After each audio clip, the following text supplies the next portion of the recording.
strict warning. Russian President Vladimir Putin, 15, has told NATO about the dangers of expansion into Eastern Europe.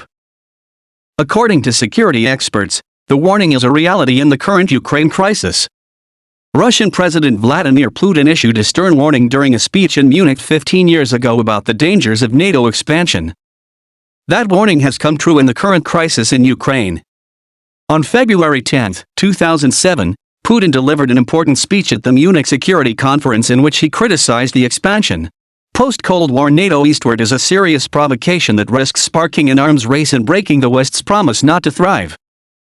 Putin during his speech referred to statements made in 1990 by the then Secretary General of NATO, Manfred Warner, who said the fact that the alliance was not prepared to deploy troops outside German territory gave the Soviet Union strong security guarantees.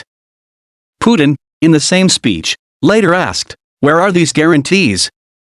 Russia unveiled a draft proposal that seeks to prevent further NATO expansion in addition to improving U.S.-Russian arms control arrangements.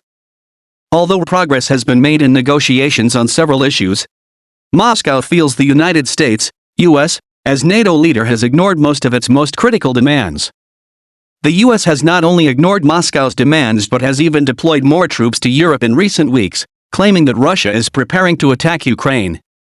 Moscow not only denies the accusations, but also accuses the West of fueling these fears to justify sending more weapons and troops to the region.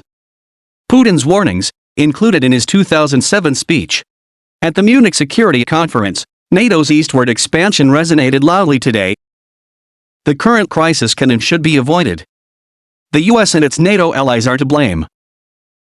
Carpenter said the actions of Washington and its allies in Ukraine in recent years had been a major provocation.